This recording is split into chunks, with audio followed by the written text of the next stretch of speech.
campos de feitiçaria e amarração. Então vamos entender isso direitinho aos poucos, né? O que é um campo de magia? Campo de magia é todo e qualquer processo que consiga interferir no campo do outro. Existe a magia negativa, que não respeita o livre-arbítrio do outro, e existe a magia branca, que respeita o livre-arbítrio do outro.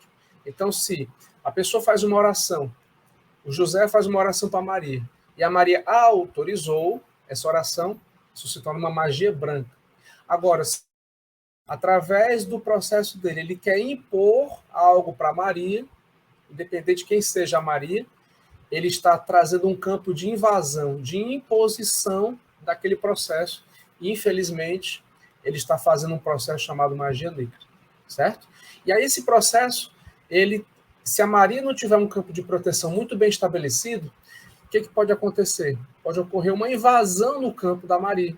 E aí a Maria pode acabar sentindo efeitos do campo mental do João, nesse exemplo que eu estou dando, tá certo? E aí esse processo pode fazer com que abra um campo de cobrança espiritual, pois o José ele pode estar sendo um cobrador encarnado da Maria. Por quê? Porque ele quer impor um processo através do entendimento dele, no baixo nível de consciência dele, ele está querendo impor algo que para ele é melhor. Mas quem foi que disse que a Maria está querendo isso? Você está entendendo? Então, esse é o exemplo. A Maria não quer, mas o José quer, e ele quer impor. Se ele quer impor, se torna um campo de magia negra.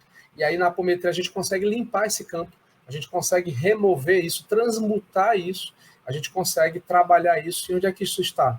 Nessas interfaces, mental inferior, campo astral, etérico. E dependendo do caso, isso pode chegar a somatizar a nível físico. Deixa eu dar um exemplo de uma situação que aconteceu isso no corpo físico. Teve um rapaz que eu atendi e ele estava com o rosto todo inchado. E aí aconteceu uma situação de vir um artefato chamado cascão astral. O que é o cascão astral? É uma roupagem do duplo etérico de uma pessoa que já faleceu. Então, o que aconteceu? Uma pessoa que ele teve uma desavença, uma ex-mulher, fez um campo de amarração. Amarração é uma magia negra. Se você não sabia, estou lhe falando isso agora para você saber, certo? Se você vê alguma propaganda falando traga a pessoa amada, isso aí é magia negra. Isso aí é uma amarração. Isso interfere no livre-arbítrio da pessoa, isso fere o respeito divino da causa e efeito, isso gera cobrança espiritual para quem faz e para quem intenciona esse processo. Então, não faça isso, certo? A minha orientação, a minha sugestão é não faça isso, de jeito nenhum. Se você já fez ou conhece alguém que já fez, oriente a pessoa que já fez e a pessoa que recebeu, a pessoa-alvo, a fazer um tratamento apométrico para ser limpo e corrigido, certo? Principalmente quem fez, porque quem fez tem a tendência a refazer de novo, por inconsciência do ego, certo?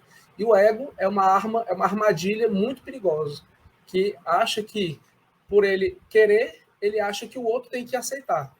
E aí entra padrões de dominação, padrões de imposição, padrões de dominação e abuso. Abuso de poder, abuso de autoridade, certo? Então, é importante que você venha trazer essa orientação para quem fez isso algum dia, a desfazer, certo? Porque gera choque de retorno para quem faz, pela interferência do processo de causa e efeito, ok? Bom, se tiver alguma dúvida, vocês podem ir perguntando, tá? Tanto quem está no Instagram quanto quem está aqui no YouTube, beleza? Continuando aqui. Então, falamos de campos de magia, né? E campos de feitiçaria. Qual é a diferença? Campos de magia é a intenção e o decreto. Feitiçaria é a intenção e o decreto com elemento material, como, por exemplo, uma vela ou algum outro elemento material. Isso chega num processo mais denso, de densificação. A apometria também ajuda a limpar isso. Obviamente que nem sempre vai ser uma sessão só vai conseguir limpar isso, certo? Às vezes é um tratamento. Dependendo do caso, dependendo da situação, dependendo do contexto, a gente às vezes precisa de uma sequência de 4 a 8 sessões, porque cada caso é um caso, tá certo?